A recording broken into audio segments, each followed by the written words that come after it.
Software validation report খায় না মাথায় মাখে, কবিতা না বিজ্ঞান।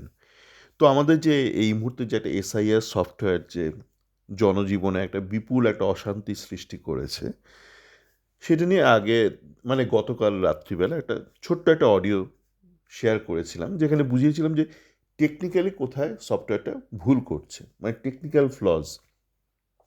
তো এই বিষয়ে আরও একটা জিনিস নিয়ে আলোচনা করব, যে সফটওয়্যার ভ্যালিডেশন রিপোর্ট। এখন আমি দেখছি যে এই এসআইআর সফটওয়্যার নিয়ে যারা আন্দোলনরত, এ পক্ষ ও পক্ষ, দুপক্ষের মধ্যে একটা সার্বিক একটা বিষয়ে অশিক্ষা রয়েছে। তাই আমি দেখছিলাম এই পরমব্রতরা গিয়েছিল গতকাল, বা সমাজের বিভিন্ন মানুষ প্রতিবাদ জানাচ্ছে যে এত হয়রানি হচ্ছে, এত মানুষের, সাধারণ মানুষ হ্যারাসমেন্ট হচ্ছে সেইটা নিয়ে। কেউ বলছে একটু এমপ্যাথেটিক হন, সিম্প্যাথেটিক হন, মানুষ হিউম্যানিটি হন। দেখুন, এইটা একদমই টেকনিক্যাল একটা বিষয়, এটা কোনো কবিতার বিষয় নয়। মানে কবিতা তো একটা লজিক লাগে, কিন্তু বা আপনি একটা একটা রূপকথা সৃষ্টি করতে চান একটা সিলভার স্ক্রিনে, সেখানেও একটা বেসিক একটা লজিক লাগে। মানে আপনি যদি ধরুন একটা সুপারম্যান নিয়ে একটা সিনেমা করছেন, আপনাকে একটা কিছু রুলস ডিফাইন করতে হবে। সুপারম্যানের এই ক্ষমতা আছে, এমন নয় যে আপনি সুপারম্যানকে উড়িয়ে দিলেন হাওয়াতে, তারপর হাওয়া দেখছেন একটু কম, মকর সংক্রান্তিতে চারদিকে ঘুরে উঠছে আকাশে, হঠাৎ করে সুপারম্যান কিছু মানে স্পাইডারম্যান হয়ে গিয়ে কিছু এদিক ওদিক স্পাইডার একটা নেট তৈরি করে নিচে দেয়ালে দেয়ালে চলতে থাকবো, হবে না। মানে আকাশ আজকে ঘুরে উঠছে বলে, বেশি ঘুরে উঠলে আজকে সুপারম্যানের ছুটি, আজকে তার হলিডে। আর যদি আপনি সারাক্ষণ রুলস বদলাতে থাকেন যে আকাশে ঘুরে উঠছে বলে আজকে সুপারম্যান স্পাইডারম্যান হয়ে যাবে, তাহলে পুরো সিনেমাটা ঘেটে যাবে, একটা টিপিক্যাল ফ্লপ বাংলা সিনেমা হয়ে যাবে তখন। তো ভ্যালিডেশন রিপোর্টটা কি বলছি, এই যে ভারতে অনেকে বলেন Bharat IT, Bharat IT IT, basically আইটিতে কুলিগিরি করে। বেশিরভাগ বড় বড় বড় বড় সুন্দর সুন্দর বিল্ডিংওয়ালা যে ভারতের আইটি কোম্পানিগুলো বিল্ডিং আছে, সেখানে খুব লো লেভেল কাজকর্ম হয় বেশিরভাগ। কিছু এক্সেপশন অবশ্যই আছে, বেশিরভাগই ওই ইউএসএ ক্লায়েন্ট আছে, ইউকেতে ক্লায়েন্ট আছে, ইউরোপে ক্লায়েন্ট আছে, তাদের হয়ে খুব লো লেভেল আইটি সাপোর্ট কাজ করে। এমন নয় যে বাঙালি বা ভারতীয় কাজ করতে পারে না, কিন্তু এইটাই বাস্তব, মানে তাদেরকে ওই কাজটাই করানো হয়। এবার আপনি না মার্সিডিস কিনে গেলেন হাফ প্যান্ট পরে একটা ছোট্ট বাজার করতে। এবার ভ্যালিডেশন রিপোর্টে আসা যাক, যদি একটা সফটওয়্যার আপনাকে তৈরি করতে হয়, এই ক্ষেত্রে তো কেউ না কেউ এটা তৈরি করেছে। যে কোনো টেকনোলজি ধরে নিলাম জেটিআই করেছে, মানে জামতারা টেকনোলজিস ইন্ডিয়া, এরকম ধরুন একটা জাস্ট একটা উদাহরণ, একটা কোনো একটা কোম্পানি এই সফটওয়্যারটা, এই বিশেষ সফটওয়্যারটা ডেভেলপ করেছে। তো যে কোনো একটা প্রোডাক্ট, একটা গাড়ি বলুন, একটা এরোপ্লেন বলুন, একটা সিরিঞ্জ বলুন, বা একটা ওষুধ বা ড্রাগ বলুন, তার তৈরির পেছনে একটা কিছু রিকোয়ারমেন্ট থাকে। ইউজার স্পেসিফিকেশান, এই আমার রিকোয়ারমেন্ট, কিছু টেকনিক্যাল স্পেসিফিকেশান থাকে, আমি বেশি কচকচ নিতে যাব না। তারপর একটা ভেরিফিকেশান করতে হয়, প্রোডাক্টটার কিছু ভ্যালিডেশন করতে হয়, যেগুলো আপনি দেখতে পাচ্ছেন, মানে ট্যাঞ্জেবল প্রোডাক্ট, মানে একটা গাড়ি, একটা ফ্লাইট, একটা কোনো মেডিকেল ডিভাইস, একটা ড্রাগ, তার ভেরিফিকেশন ভ্যালিডেশন থাকে। তো সফটওয়্যারের ক্ষেত্রে ব্যাপারটা একটুখানি সহজ করে দিচ্ছি, একটা ভ্যালিডেশন রিপোর্ট তৈরি করতে হয়। আমি অত ভেরিফিকেশন ভ্যালিডেশন ওই তফাতে যাচ্ছি না, বললাম একটা ভ্যালিডেশন রিপোর্ট তৈরি করতে হয়। তো এরকম একটা যে সফটওয়্যার যেটা তৈরি করা হয়েছে, যেটা এখন এত হয়রানি করছে মানুষের, তারও একটা ভ্যালিডেশন রিপোর্ট কিন্তু থাকা দরকার, ডকুমেন্টেড রিপোর্ট। এবার সেখানে কি থাকবে, মানে আপনার কিন্তু অধিকার আছে, আপনি গিয়ে চাইতে পারেন যে এই সফটওয়্যারটা, এই বিশেষ সফটওয়্যারটা যারা তৈরি করেছে তারা ভ্যালিডেশন রিপোর্টটা পাবলিশ করুক। এবার সেই ভ্যালিডেশন রিপোর্ট যদি আপনি দেখেন, আমি কিন্তু কবিতা করছি না, একদম লজিক্যালি কথাবার্তা বলছি, বিজ্ঞান, সব জায়গায় কিন্তু লজিক লাগে, স্পাইডারম্যান সুপারম্যান সব জায়গায় লাগে।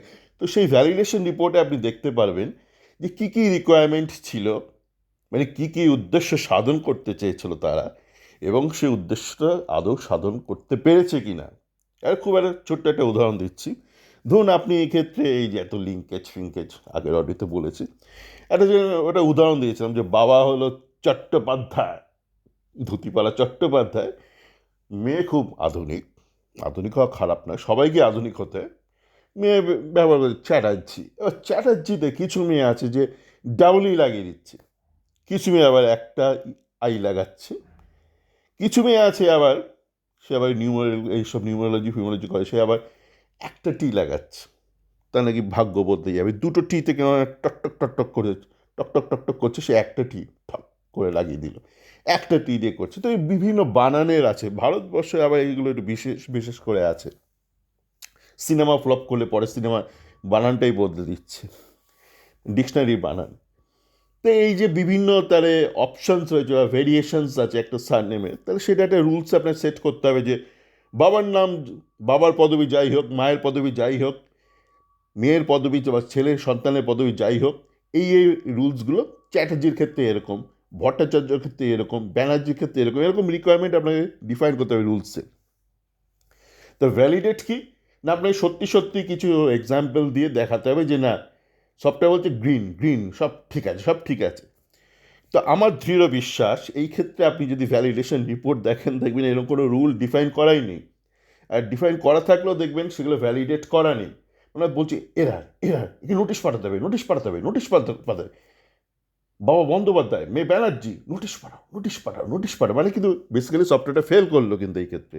তো সেই জন্য বলছি এত আবেগ দিয়ে এত আন্দোলন, আমি সবসময় বলি আন্দোলন করুন, গালমন্দ করুন, একটা বেসিক লজিক মেনে চলুন। এরকম না যে আকাশে ঘুরে উঠছে বলে আজকে সুপারম্যান স্পাইডারম্যান, আজকের দিনটা সে স্পাইডারম্যান। তো আপনি ভ্যালিডেশন রিপোর্টটা যেই মুহূর্তে পাবেন হাতে, আপনি চেক করতে পারেন যে কী কী রুলস সেট করেছে।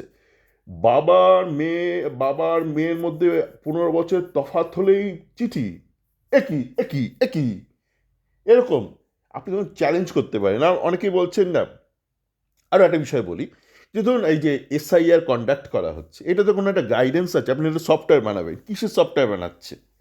আপনি ধরুন একটা ব্যাঙ্কিং সফটওয়্যার বানাবেন, তো কিছু ব্যাঙ্কিংয়ে কিছু রুলস আছে, কিছু আরবিআই কিছু রুলস আছে, যেগুলো মেনে আপনাকে সফটওয়্যারটা বানাতে হবে। তেমনই আপনি এসআইআরেরও তো কিছু একটা গভর্নিং কিছু গাইডেন্স আছে, একটা সরকারের কিছু রেগুলেশনস আছে।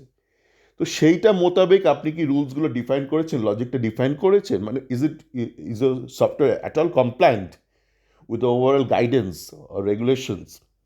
এসআইয়ের যে বেসিক মূল্যবোধগুলো রয়েছে একদম ট্যাঞ্জিবল, আমি কোনো ভাববাচ্চে কথাবার্তা বলছি না, আবেগ দিয়ে বলছি না, মানুষ মানুষেরই জন্য বলছি না, কিন্তু আমি আমি বলছি তোমার যা লিখিত যেগুলো দেশের আইনকানুন আছে সেই মোতাবেক তুমি সফটওয়্যারটা ডেভেলপ করেছো কি না, কমপ্লায়েন্ট কি না। তো এইগুলো আপনি খুব ট্যাঞ্জিবল ব্যাপার, আপনি এগুলো মেজার করতে পারেন।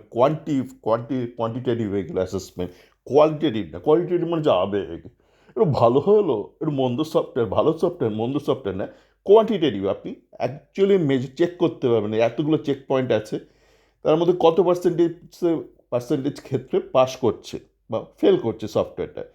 তো ব্যাপারটা যদি সেই দিকে কেউ প্রশ্নগুলো করে বা জবাব চায়, যে রিপোর্টটা চাই, ভ্যালিডেশন রিপোর্টটা দাও, আমরা দেখতে চাই, তখন কিন্তু আমার মনে হয় দৃঢ় বিশ্বাস যে যারাই সফটওয়্যারটা তৈরি করেছে তারাও ভুলটা বুঝতে পারবে। আমি আবারও বলছি, আমি কিন্তু কোনো রকম ষড়যন্ত্র অ্যাজুম করে এই আলোচনাটা করলাম না, ধরে নিলাম কেউ খুব নিষ্ঠা সহকারে মন দিয়ে হনুমান চালিসা পড়তে পড়তে সফটওয়্যার কোডিংটা করেছে, কিন্তু জ্ঞানের অভাবে সুপারম্যান আর স্পাইডারম্যান হয়ে গেছে। সকলে ভালো থাকবেন।